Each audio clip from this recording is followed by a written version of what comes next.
Assalomu alaykum azizlar. O'tgan darsda siz bilan Arduino platasini o'rgangan edik hamda bitta LED chiroqchasini kod orqali yoqqan edik. Ana endi bugungi darsimizda sizlar bilan tugmani Arduino platasiga ulab, kod orqali uni eshitamiz va tugma bosilganda qaysidir amalni bajarishni ko'rib chiqamiz azizlar. Bu dars juda ham qiziqarli bo'ladi. Videoni oxirigacha ko'ring hamda like'larni ayamang. 4 ta mashqimizning birinchi mashqini boshlaymiz. Arduino dasturiga kiramiz. Arduino dasturiga kirganingizda avvalgi yozgan kodlaringiz sizda chiqib qoladi. Siz mana shu joyda nima qilishingiz kerak? Mana joyda file degan bo'limiga bosib, new sketch degan bo'limini tanlashingiz kerak bo'ladi. Mana men o'shani bosdim hozir holatda. Menga yangi oyna ochib beradi. Biz hozir siz bilan noldan yangidan kod yozamiz hamda uni Arduino platamizga uni kodni yuklaymizda hamda ishga tushirib sizga batafsil ko'rsataman. Azizlar, demak kodimni yozishni boshlayman. Maqsadimiz bitta tugma orqali bitta LEDni yoqish. Ya'ni bu yerda nimani o'rganamiz? Birinchidan tugmani eshitishni o'rganamiz, keyin o'sha tugmani eshitgan holatda, ya'ni tugmamiz bosilgan holatda LEDni yonishini demak amalga oshiramiz ekan, azizlar. Tugma bosilganda LEDimiz yonadi, qo'yib yuborilgan paytimizda LEDimiz o'chadi. Yozishni boshlayman kodni. Const. Siz endi birin-ketin yangi narsalar o'rganishni boshlaysiz. Qarang, men bu yoqqa bekor yozdim. Constni biz tepaga yozishimiz kerak. Mana joyga yozaman. Const. Const degan kalit so'z. Endi sizda hozir yangi yozilyapti. Buni hozir tushuntirib ketaman nimaligini. Tugma teng 2. Azizlar, bu kodni tushuntiraman nimaligini. Const degani bu kelajakda mana bu o'zgaruvchini, ya'ni tugma degan o'zgaruvchimizni boshqa raqamga o'zgartirish mumkin bo'lmaydi. Agar siz o'zgartirmoqchi bo'lsangiz, xatolik beradi. Const mana shunaqa vazifani bajaradi. Int esa avvalgi darsimizda ham aytgandik, integer, ya'ni mana raqamli o'zgaruvchilarni hosil qilish uchun ishlatiladi. Bu esa o'zgaruvchi nomi. Davom etaman. Const deb turib, int deb turib, tugma deb ikkinchi pinni berib qo'ydim. Endi yana const deyman. Qarang, int led teng 9. 9-pinni men ayni damda ledimizga berib qo'ydim. Ana endi ularni mana bu joyda pin mode orqali, esingizda bo'lsa, pin mode degan bizda metod bor edi. O'sha metod orqali tugma ularni ya'ni ro'yxatdan o'tkazamiz. Yangi narsa yana bu yoqda input, keyin pastki chiziqcha pull loop deb yozasiz. Pull loop. Input pull loop nima degani endi mana shu narsa. Bizda outputni ko'rgandik siz bilan va inputni outputni ko'rgan edik o'tgan safar.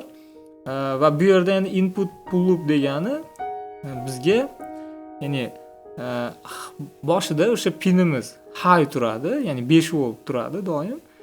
Lekin qachonki kontakt voy GND bilan pinimiz ulanganda, ya'ni hozir holatda ikkinchi pinimiz GND bilan birga ulangan paytida low qaytaradi. Hozir uni yana batafsil bu yoqda Arduino'ning o'zida ham tushuntiraman. Demak, pin mode, ikkinchi pin modimizni yozamiz. Azizlar, siz qo'lda yozishga harakat qiling. Men bilan birgalikda. Nega? Siz shunchaki kodlarni nusxasini olib qayerdandir, masalan, sun'iy intellekt ChatGPTdan olib turib shunchaki qo'yib, ishlatib ko'rsangiz ishlaydi, lekin siz o'rgana olmaysiz. Shuning uchun qo'lda men bilan birgalikda yozishingiz kerak bo'ladi. Mana joyda men LEDimizga, ya'ni 9-pinimizga output deb turib ro'yxatdan o'tkazib oldim. Ana endi doim takrorlanadigan kodimiz bo'lagiga, loopga men kod yozishni boshlayman. Qarang, e'tibor bering. Int holat teng yangi kod azizlar. Digital read. Ya'ni endi biz nimani o'qiyapmiz? Tugmamizni o'qimoqdamiz hozir holatda. Ana endi mana shu joyda nima sodir bo'lyapti, qarang. Digital read tugmamizni, ya'ni tugmamizdagi pinni o'qiydi. U doim high bo'lib turadi. Esingizda bo'lsin. High. Agar qachonki u ya'ni bosilgan paytimizda low bo'lar ekan, low holatiga o'tadi. Demak, bosilganini tekshirishimiz uchun biz holatni olishimiz kerak bo'ladi. Hozir u ayni damda lowmi yoki highmi? Endi uni tekshiramiz, qarang. Yangi kod if qavsni ochamiz. Holat, ya'ni tepadagi holat tengmi? Ikkita tenglik belgisi, barobarlik belgisini qo'yamiz va lowga. Ya'ni biz nima deyapmiz? Ayni damda holatimiz, biz olgan holat lowmi, lowga tengmi deyapmiz. Agar lowga teng bo'lsa, demak biz demak tugma bosilganligini aniqlagan bo'lamiz. O'shanda yozamiz digital, bu kodni avval ko'rgandingiz. Write, digital write qavs ichida LED virgul high. Azizlar, bu kodni avval siz bilan yozdik o'tgan darsimizda. Nima bo'lyapti? Demak, if tekshiryapti holatni. Holat bosilganda low bo'ladi dedik. Low bo'ldi. If'imizga mana shu belgilab qo'yilgan joyimizga true keladigan bo'lsa, qachonki true bo'ladigan bo'lsa, bu holatda if'imizning blok deganda mana bu blok kod deyiladi. Mana shu qavslarning ichidagi nima yozgan bo'lsak, o'sha ishga tushib ketadi. Agar shart bajarilsa. Shart qachon bajarilar ekan? Qachonki tugma bosilganda. Tugma bosilganda bu yoqqa low keladi. Agar tugma bosilmagan holatda bu yerda high turadi.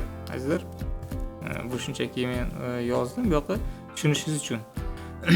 Endi if'ning else degan ikkinchi bo'lagi ham bor, mavjud. Bu nima qiladi? Else, ya'ni bu bizga agar mabodo bizda holatimiz low emas, high bo'lib kelsa, bu false berganda, false degan narsa bor, false dasturlashda. False berganda, ya'ni noto'g'ri bo'lganda, bizda else blogimiz ishga tushib ketadi. Bu yerda endi yozamiz. Digital write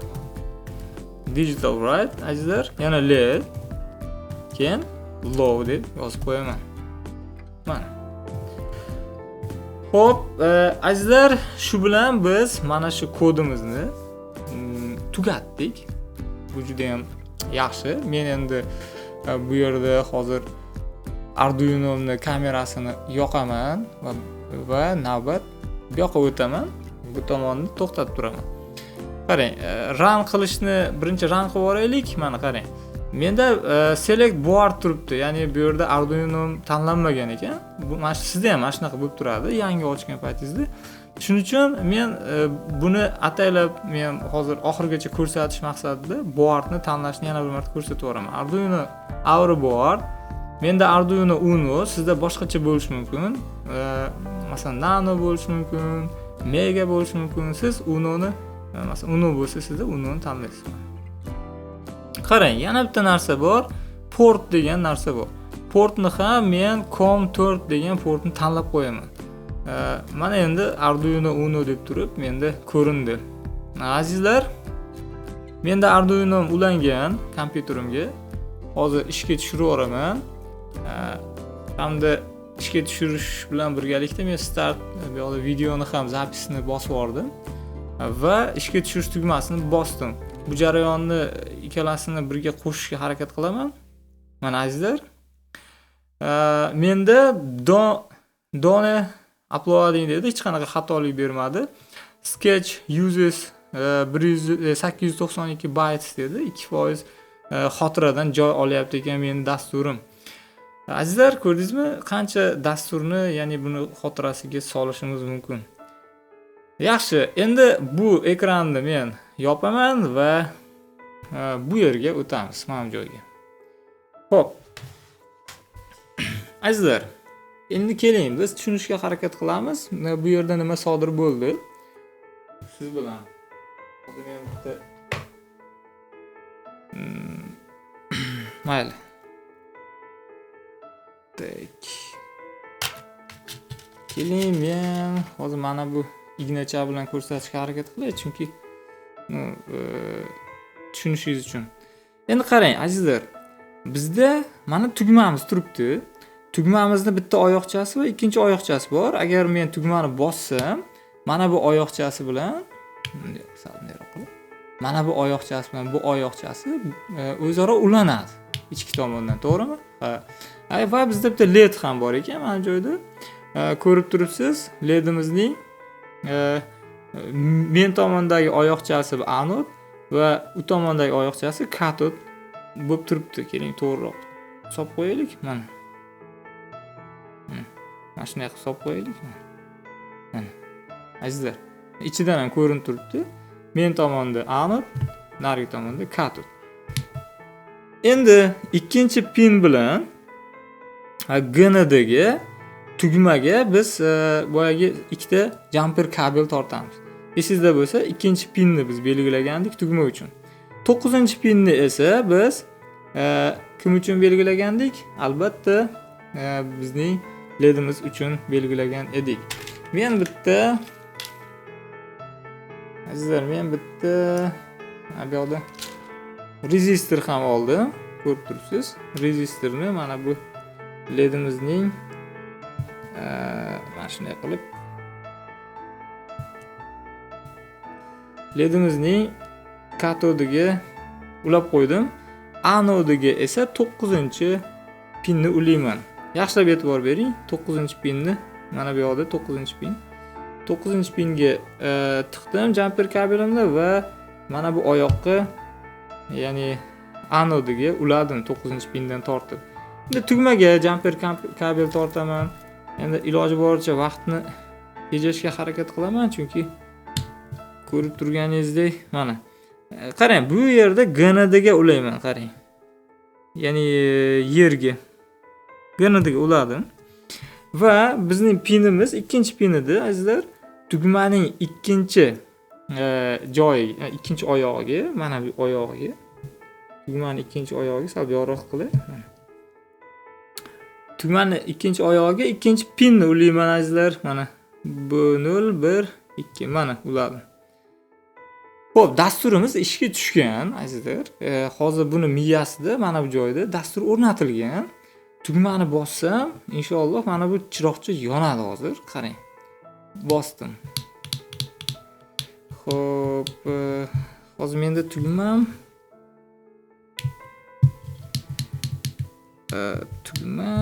GNDga ulangan. Ha, azizlar, shunaqasi ham bo'ladi. Xatosini topdim. Mana qarang, mana bu joyda biz mana bu rezistorga, ya'ni GND ulamadik, ya'ni yerga ulamadik, shuning uchun bu yonmay qoldi. Shunaqasi ham bo'ladi, azizlar. Shoshilmay tekshirasiz va buni topasiz. Mana men hozir GNDni uladim. Ana endi bu mana yonyapti. Tugmani bosgan paytimda yonmoqda. Azizlar, demak, boshqatdan yaxshilab sizga tushuntirib o'raman. Qarang. Nimalar bo'lyapti? Tugma bosilgan paytida kodimizda low holati sodir bo'lyapti. Qachonki biz low holati sodir bo'lganda 9-pin orqali bu ledimizga 5 volt uzatyapmiz. Rezistor orqali esa mana bu sariq qismdan minus kelyapti. Mana shunday ishlayapti. Endi azizlar ikkinchi mashqimizga o'tamiz. Bu mashqni muvaffaqiyatli yakunlab oldik siz bilan.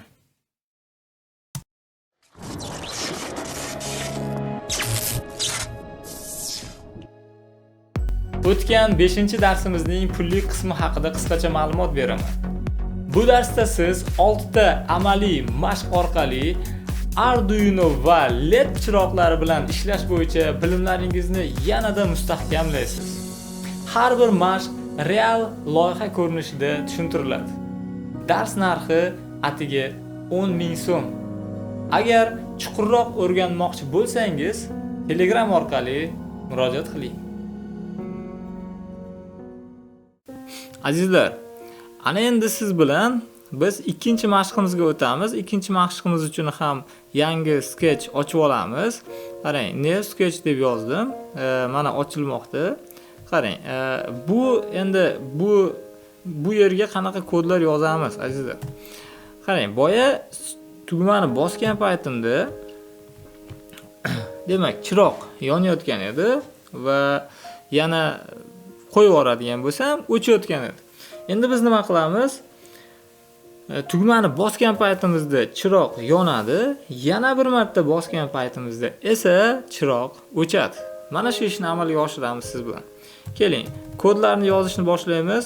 Yozishdan erinmang, men bilan birga yozishni boshlang. Const int xuddi boya kodlarni yozyapmiz, lekin nusxa olib qo'yishni xayolingizga ham keltirmang, chunki o'rganishingiz uchun albatta yozishingiz kerak.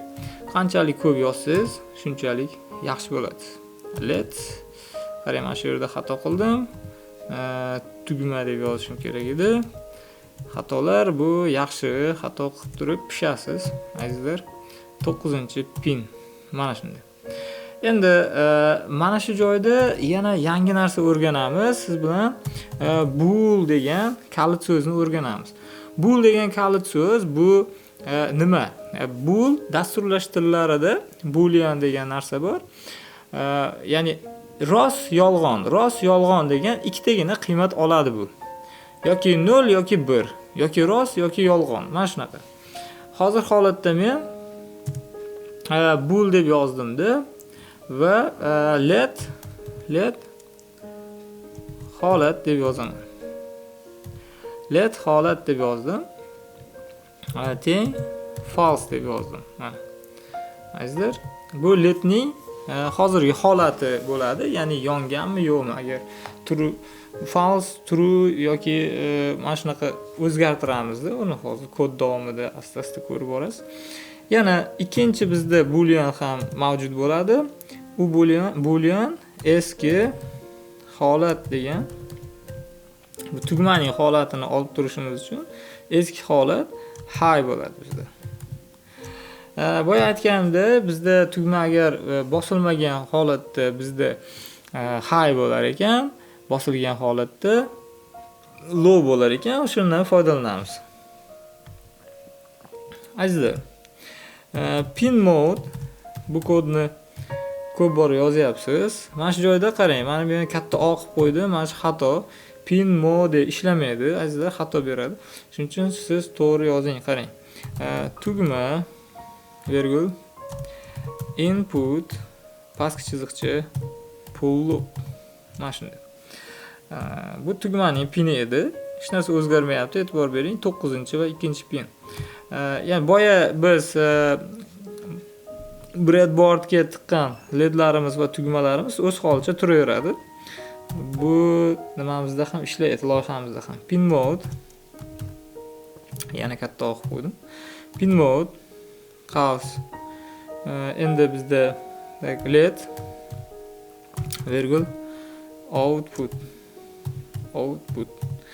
Ya'ni ikkinchi bizda yo'q, 9 pinimiz output sifatida o'rnatilyapti. Ya'ni bu yerdan 5 volt chiqadi. Endi asosiy kodimizning asosiy qismiga keldik. Bu yerda yozaman bool. Mana shu joyda ham xushyor bo'ling, yangi narsa o'rganyapmiz. Yangi holat bu o'zgaruvchi nomi shunchaki. Bu esa endi qarang, boolean. Endi biz tugmani o'qiyapmiz azizlar. Tugmani o'qigan paytimizda qiziq holat sodir bo'lyapti, qarang. Digital read. Boya ham digital read deb o'qigan edik. Siz bilan tugma deb mana high yoki low keladi degan edik. To'g'rimi? Endi azizlar, yaxshilab eslab qoling. Bu yerga yoki 0 yoki 1 keladi-da, qaysidir ma'noda. Yoki 1 yoki 0 keladi. Signal, masalan, 5 volt bo'ladigan bo'lsa, bizda 1 keladi. 5 volt bo'lmaydigan bo'lsa, demak 0 keladi. Mana shu holat. Endi bizda hozir holatda yoki 0 yoki 1 keladi bu yoqqa. Boolean esa uni true yoki false ga aylantirib yuboradi. Mana shu joyi muhim joy hisoblanadi. Ana endi azizlar, tekshiruv amalga oshiramiz. If agar deyapman, eski holat, mana shu yerda katta O qo'ydim. Eski holat, agar eski holat teng bo'lsa, high ga high teng bo'lsa high ga mana bu narsa bor edi. Xo'p, bizning o'sha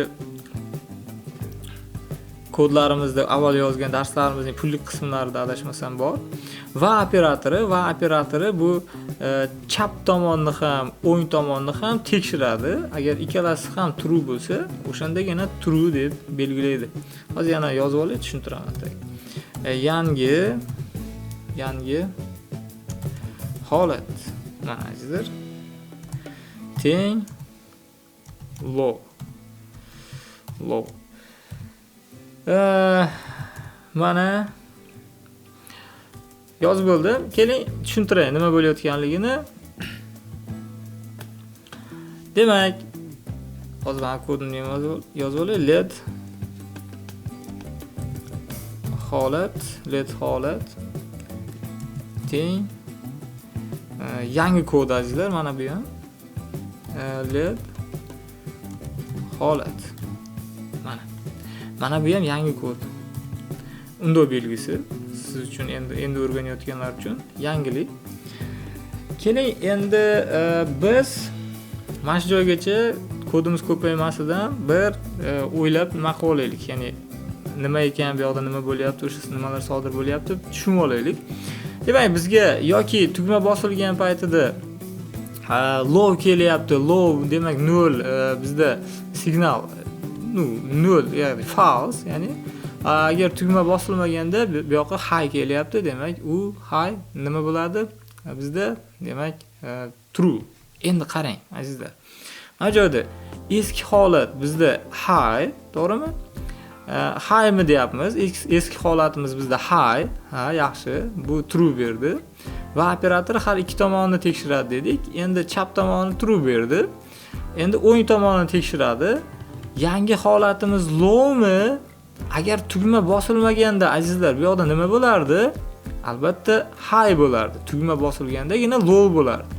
Demak, tugma agar bosilmasa hech narsa demak o'zgarmaydi bu yoqda azizlar. Agar tugma bosilib qolsa-chi low bo'ladi, true bo'ladi. Va jamiki mana shu belgilab qo'yganim ifoda deyiladi bu. Mana shu solishtirish ifodasi umumiy true qaytaradi. Sababi mana bu va operatori deyiladi. Va operatori chap tomondagi solishtirish bilan o'ng tomondagi solishtirish true bo'lganda va operatori bizda true qaytaradi. True qaytarsa mana bu if ning kod blogi deyiladi. Mana bu if ning kod blogining ichidagi kodlar ishga tushib ketadi. Endi boya aytganimdek, men yangi narsani o'rgataman. Unda belgisi hozirgi holatni teskarisini beradi. Masalan, hozirgi holatda bizda led holatimiz tepada false edi. Uning teskarisi true bo'ladi azizlar. Ya'ni rostning teskarisi yolg'on bo'lganda, yolg'onning mana bu false degan yolg'onning teskarisi rost bo'ladi. Va mana bu barobar o'sha qiymatni, ya'ni o'zgargan qiymatni endi mana bunga yozib o'zlashtirib beradi. Ya'ni mana bu joyda doim tugma bosilganda true yoki yana bir marta bosilganda false, yana bir marta bosilganda true deb o'zgarib turadi azizlar. Hozir holatda bizda false. Demak tushundingiz deb o'ylayman. Undov belgisi teskarisini qilar ekan, ya'ni mana bu tepada nima bo'lsa o'shani teskarisini o'zgartiradi va o'sha mana bu o'zgaruvchimizga qarang, belgilab qo'ysam bu yoq ham yonyapti, bekorga emas. Bu yoqqa nima berilsa, bu yoqda o'zgaradi o'sha narsa. Yaxshi azizlar. Davom etaman kod yozishda. Mana shu yergacha tushundingiz deb o'ylayman. Endi juda ham qiziq holat, qarang. Digital write ni bilar edingiz, digital write yozib berar edi. Bizda hozir led degan pinimizga yoz deyapman va qarang nimani. Led holatni yoz deyapman azizlar. Led holatni yoz deyapman. High bu high yoki low deb yozardik avval. Endi siz yangi kodga to'qnash kelyapsiz azizlar. Ishonavering, bu juda ham qiziq va kelajakda bundan foydalanasiz. Shuni bilingki, mana bu joyda hozir true yoki false kelsa ham bizda high bilan low ning o'rniga qo'ysak bo'ladi ekan. Misol uchun, mana bu joyda hozir bizda tepada false edi, buni true qildi bosganimizda. Mana bu yoqda true degan qiymat kelyapti. True ning o'rnida, demak, nima bo'lishi ham mumkin edi? High ham bo'lishi mumkin edi. Ikkalasi bir xil narsa demoqchiman. Demak, bizda hozir true ham demayapmiz, led holat demoqdamiz. Led holatimiz doim o'zgarib turadi azizlar. O'zgarganning hisobiga mana bu yoqda undov belgisi doim tugma bosilgan paytida uni o'zgartiradi. Natijada yo o'chadi yoki yonadi, yoki o'chadi yoki yonadi. Mana shunaqa.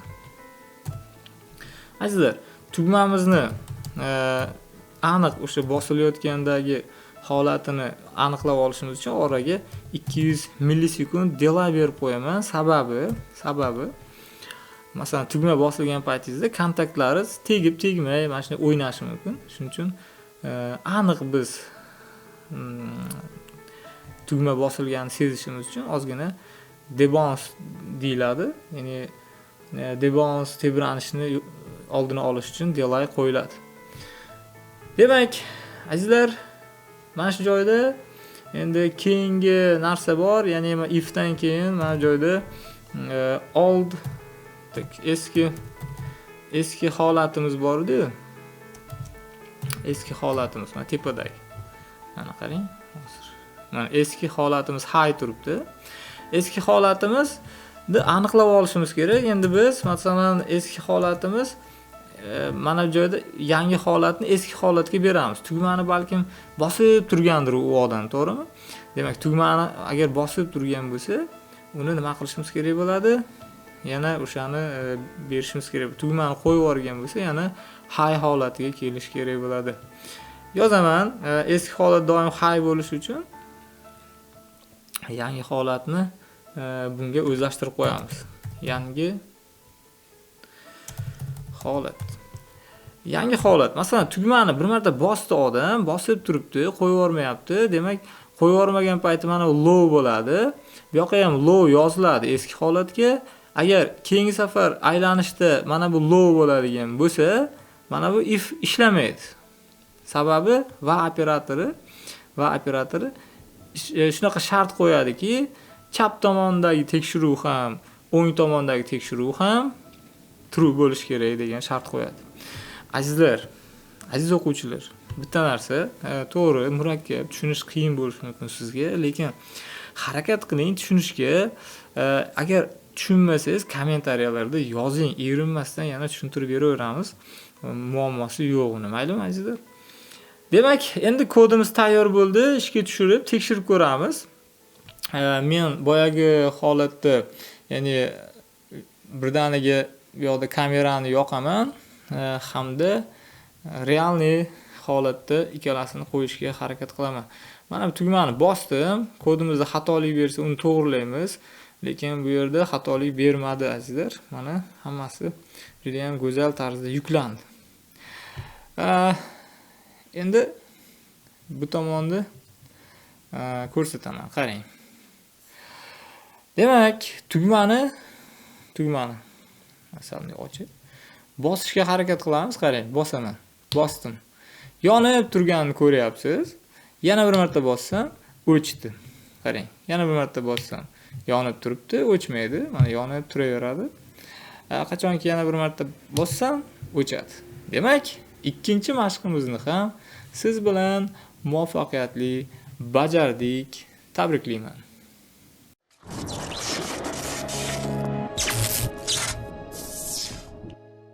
Azizlar, keling 3-mashqni boshlayman.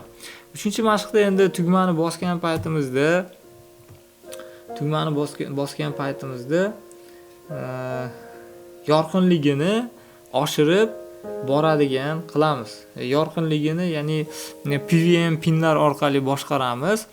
Keling, o'shani amalda sinab ko'ramiz endi azizlar.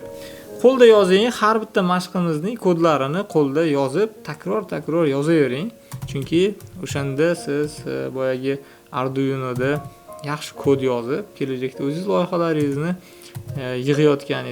yozayotganingizda qiynalmaysiz. Albatta qo'lda yozishga harakat qiling. Maylimi?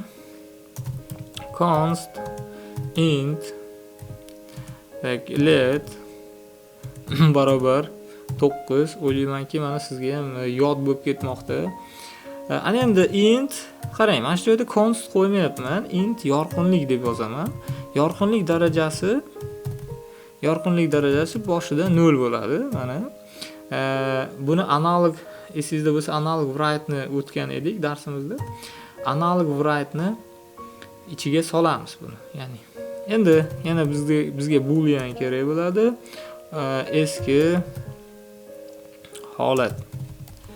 Eski holat teng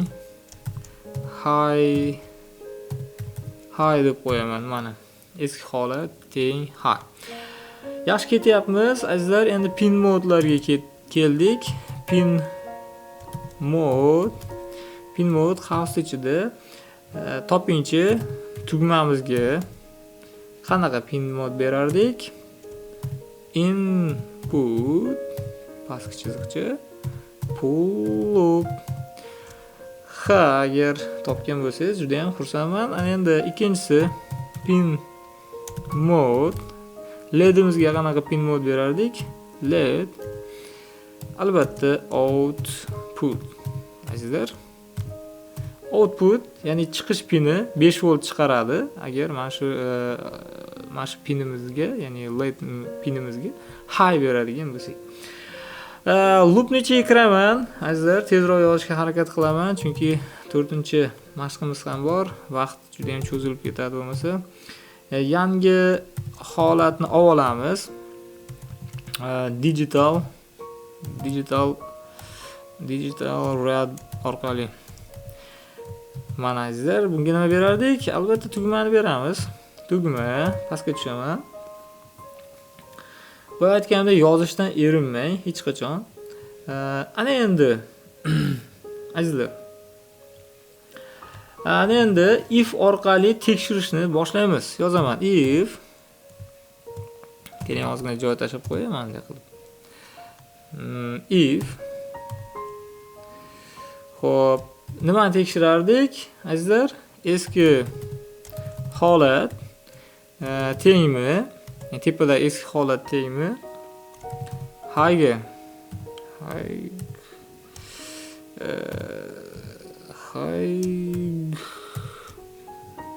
ana. Va bizda va operatori bor. Yangi holatimiz esa nimaga teng bo'lishi kerak edi? Albatta low ga. Ya'ni tugma bosilganda low bo'lar edi bizda. Va operatorimiz umumiy true berardi. Qarang nima bo'lyapti. Yorqinlik, tepadagi yorqinlik 0 edi. Yangi kod sizga azizlar teng deylik 50. Mana. Yorqinlik teng 50. Mana shunday.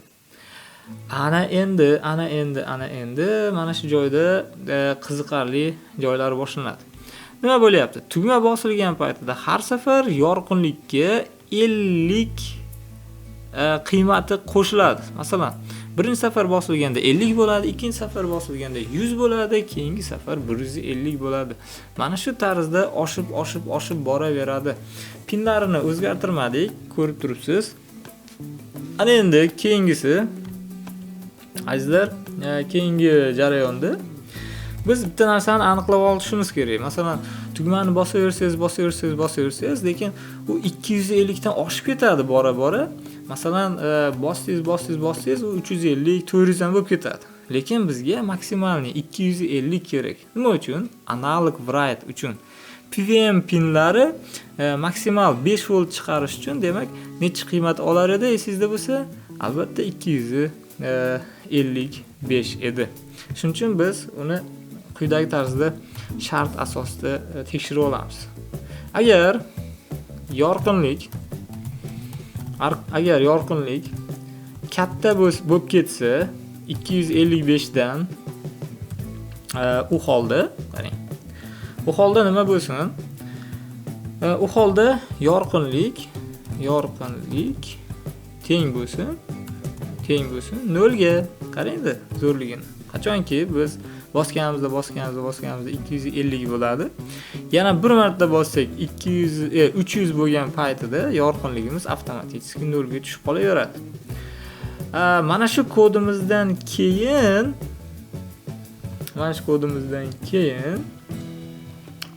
siz bilan nima qilamiz? Qarang.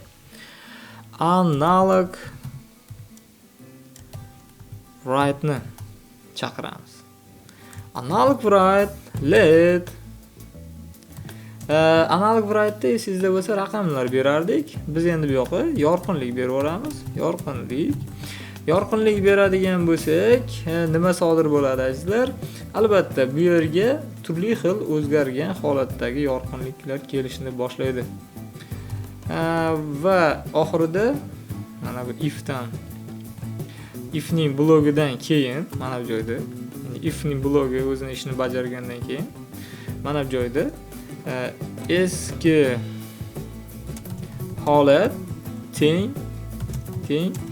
yangi holat deb qo'yamiz ekan.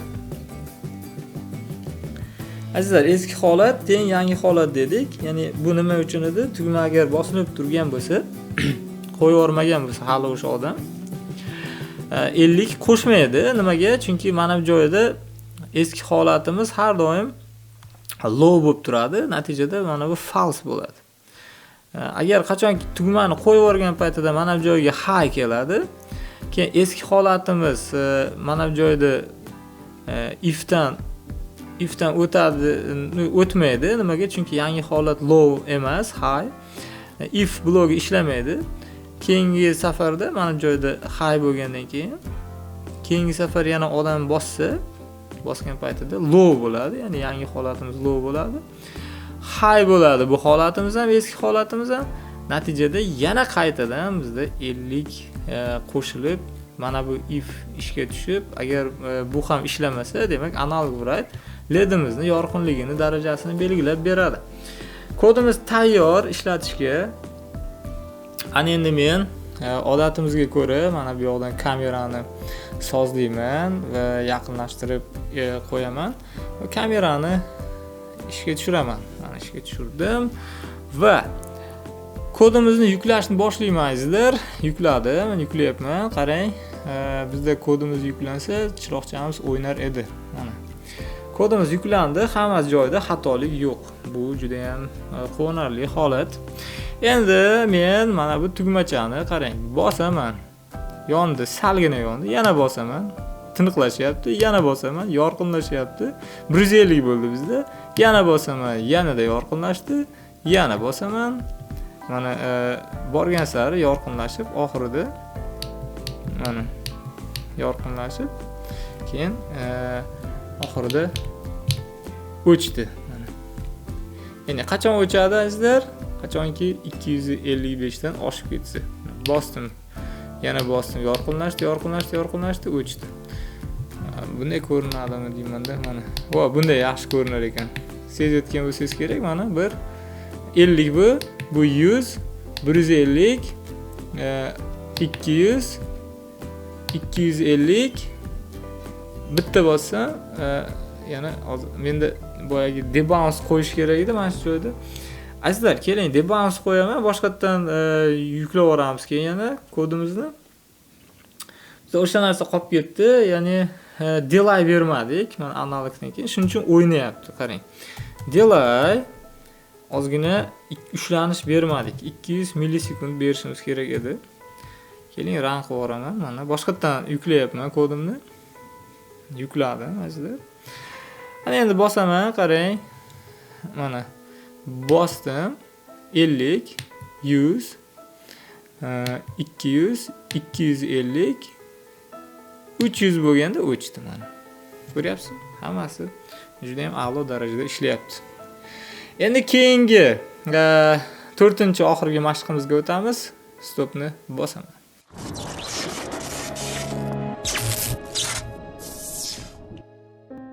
Azizlar, ana endi oxirgi mashqimizni siz bilan ko'rib chiqamiz. Bu oxirgi mashqimizda bitta tugmamiz yorqinlikni darajasini oshiradi, ikkinchi tugmamiz yorqinlik darajasini kamaytiradi. Buni ham siz bilan birga yozamiz. Keling, yangi New Sketch deb turib, yangi sketch ochib olamiz. Mana ochilyapti.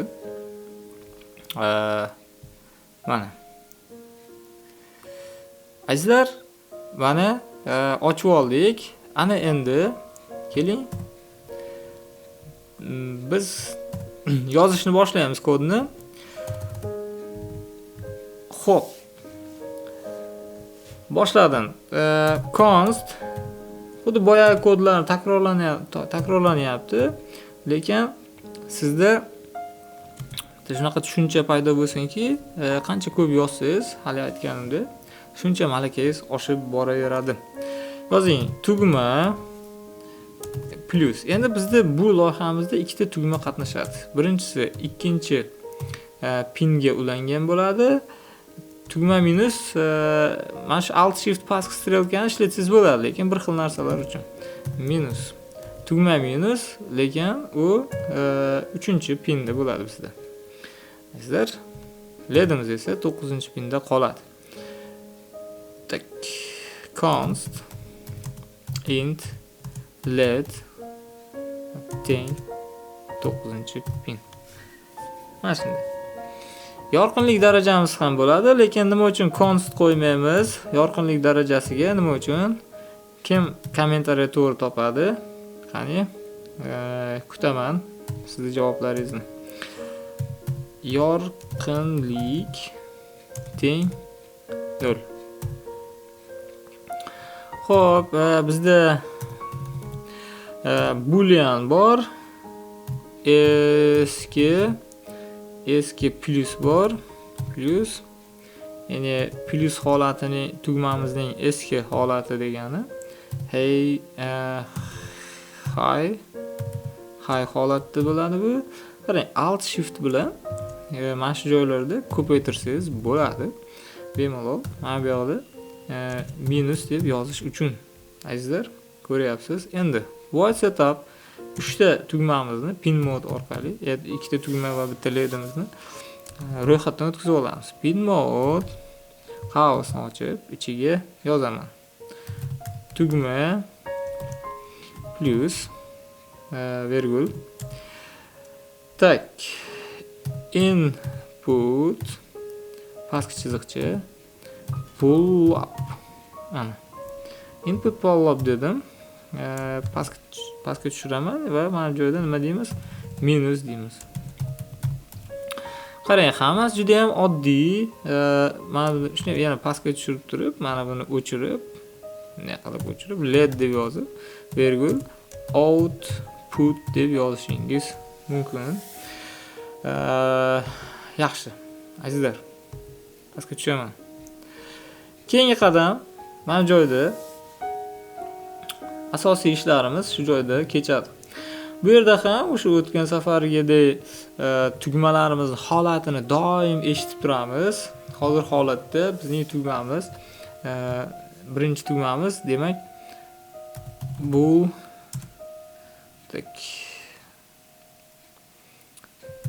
yangi plus deylik. Digital red xavs ichida hop tugma plus ikkita tugmani eshitayotganimizda his qilayotgan bo'lsangiz kerak. Mana bunday qilamanda yangi minus deyman. Minus ikkita tugmani eshityapmiz. Tugma minus deyman. Qarang, hamma narsa oddiylikdan murakkablashadi. Oddiysini tushunib, sekin-sekin bosqichma-bosqich murakkablashib borasiz. Birdaniga hamma ham katta robot yasolmaydi. If eski plus tengmi deymiz. High. Qarang, mana shu joyda endi kodlarimiz avvalgi kodlarimiz bilan bir xil bo'laveradi. Yangi plus tugmamiz lowmi deb savol beramiz. Low. Avvalgidek bo'laveradi. Mana. Demak, tekshiruv amalga oshiriladi agar yangi ya'ni plus tugmamiz bosilganda, demak yorqinlik darajamiz oshadi. Xuddi avvalgi kodimiz bilan bir xil. Yorqinlik nima bo'ladi? Plus teng keling bu safar 25 qilib qo'ying. 25 sekinroq kamaysin, ya'ni sekinroq kamayib ko'payishini kuzatamiz. Bu yerda ham azizlar if deymiz, ya'ni 255 ni oshib ketmasligini ta'minlaymiz. Yorqinlik kattami 255 dan. Unda nima bo'lsin? Qarang, yangi kod sizga yangi kod demaylik, yangi yo'nalish, yo'l. Ya'ni qachonki if orqali biz tekshirsak va ifning blokining ichida bir qatorgina kod o'zgaradigan bo'lsa, o'shani ifning qavsidan keyin mana bunaqangi bloklarning ichiga yozmasdan to'g'ridan-to'g'ri mana shu qatorga yozib qo'ysak ham bo'ladi. Yorqinlik teng 255 bo'lsin deymiz. Ya'ni nima bo'lyapti? Hozir chiroqimiz o'chmaydi. Ya'ni 255 dan oshib ketsa, 300 bo'lsa ham yonib turaveradi. Tugma qancha bosilsa ham farqi yo'q. Yorqinlik darajamiz 255 bo'lib turaveradi. Boya 0 qilib qo'yganligini sizda bo'lsa. Takrorlayman. If blogi agar bittalik if blogining ichida bittalik kod bo'lsa, siz mana bunaqangi qo'yib, ichiga mana bunday enter qo'yib, bosib, yozib o'tirmaysiz. Shart emas, mana shu bir qator bo'lsa, yoniga yozib qo'yaverasiz. Bu kod o'zidan o'zi hech qachon ishga tushmaydi. Qachonki mana shart bajarilsagina ishga tushadi. Bo'ldi. Xo'p, azizlar, pastga tushaman. Endi keyingisi nima desangiz, analog write yordamida endi biz mana shu qiymatni, ya'ni tugma bosilgandan keyin ledga berishimiz kerak bo'ladi. Yorqinlikni berib qo'yamiz. Mana shunday. Azizlar, delay albatta kerak. Boya ko'rdingiz, delay bo'lmasa nima bo'lishini. Delay tugmamiz bosilgan paytida bir necha marta nima bo'lib ketishi mumkin? Noto'g'ri ishlab ketishi mumkin. Ya'ni o'chmadi, boya yonib qolaverdi. O'sha delay bermaganimizdan bo'luvdi, eslasangiz. Endi bu ko'paytirish bloki edi. Endi kamaytirish bloki ham xuddi shuni o'zi. Keling, masalan, ba'zida alt shift bilan bitta ko'paytirib vaqtdan yutishingiz mumkin. Bir xil bo'ladi, chunki faqat mana bu narsalar o'zgaradi. Keling, yaxshisi qo'lda yozay, chunki bitta yozsam tushunasizda. Yozaman if eski minus, ya'ni eski minusimizni avval biz bergan edik, high deb bergan edik. Hozir men highmi deb savol beryapman. High va operator kerak. Keyin yangi minusni tekshiraman. u low'mi? Tugma bosilganda, demak bizda low bo'lar edi. Mana. Endi mana shu joyda yorqinlik bizda yangi kod azizlar minus teng 25. Boya qo'shar edi boyagi kodimiz. Bu esa ayiradi azizlar. Mana qarang. Minus teng 25. Ko'rdingizmi? Masalan, boyagi kodimiz qo'shar edi. Mana buni plus qo'yganimiz. Bu pastdagi minusimiz esa ayiryapti. Endi bizda pastga tushaman. Mana shu joyda endi bitta muammo paydo bo'ladi bizda. Qaysi desangiz, masalan 0 bo'ldi. 0 dan 25 ayrildi. Minus 25 bo'lib qoladi, to'g'rimi? Shunda biz if yordamida yana tekshiruv amalga oshiramiz. Qarang. If yorqinlik kichkina bo'lsa 0 dan, ya'ni minus 25 bo'lgan ekan, albatta kichkina bo'ladi. Nima bo'lsin? Yorqinlik teng 0 bo'lsin. Azizlar, mana har doim bizda o'shanda chirog'imiz o'chgan holatda turar ekan. Analog right qavs ichida led virgul yorqinlik. Azizlar, ko'ryapsiz nima bo'layotganligini? Agar tushunmasangiz bemalol kommentariyada yozing, erinmasdan tushuntirib, kerak bo'lsa qo'shimcha video ham qilamiz. Muammo emas. Azizlar, muhimi siz o'rganing, maylimi? Kelajak kasbi bu. Alt plus. Alt plus yo'q. Yo'q. Alt plus. Uzr azizlar, men hozir shuni kompyuterimga zaryad ulamasam, o'chamiz hozir.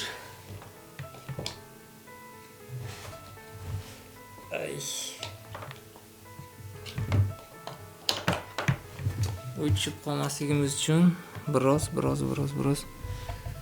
mana shu joyda azizlar uzrni oqlaylik uchun mana endi yaxshi bo'ldi. Alt plus tak bizda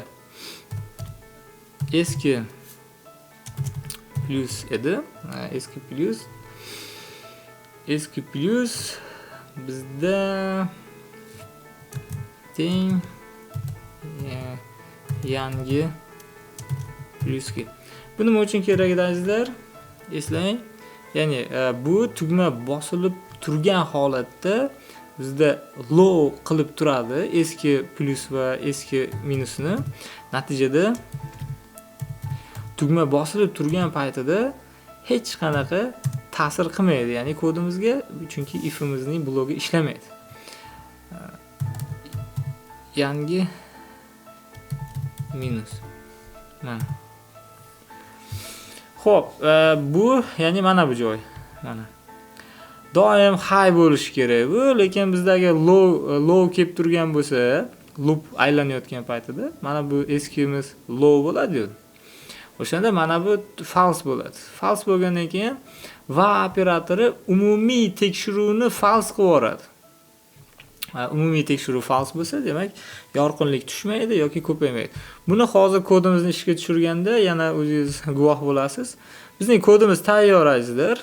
Mana ko'rishingiz mumkin. Kodimiz bizda 40 qatorga yaqin bo'ldi.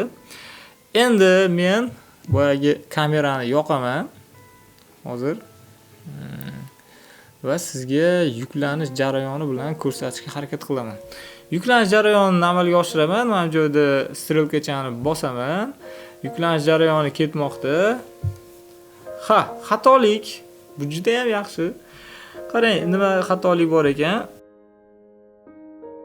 Analog write da xatolik bor ekan. Menda analog write. Xo'p. Shu nima yozibdi? Was to declare void loop error analog write was not declared. Analog write deyapti. Qaysi biri endi?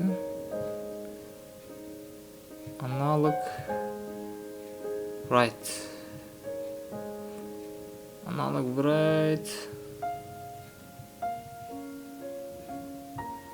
Analog bo'lib qopti. Mana azizlar. Mana shu joyda xato bo'libdi. Analog bo'lish kerak edi. Tepadagini ham balki xato qilgandirman. Yo'q, tepadagi to'g'ri ekan. Endi qaytadan ishga tushiramiz azizlar. Mana buni X qilib bosib yubordim. Qaytadan ishga tushiramiz. Mana bosaman azizlar. Bosdim. Qarang, kodimiz ketdi. Ana endi muvaffaqiyatli sodir bo'ldi. Har doim ham muvaffaqiyatli yuklanavermaydi. Buni mana ko'rdingiz, hozir isbotini. Bitta harf tushib qolgan bo'ladi, nimadir yozilmagan bo'ladi. Xatolarni ham biz ko'rsatamiz, chunki hamma narsa silliq kechmaydi hayotda. Endi azizlar, bu tomonga o'taman. Bu yerda kattaroq ko'rsatishni boshlayman. Qarang, ikkita tugma qo'yganman. Hozir bu yerda, demak, ikkinchi tugmamizga esingizda bo'lsa, 3-pinni, mana bu 3-pinni bizda, demak, 2 va 3-pinni tugmalarga berdik, tugmalarga.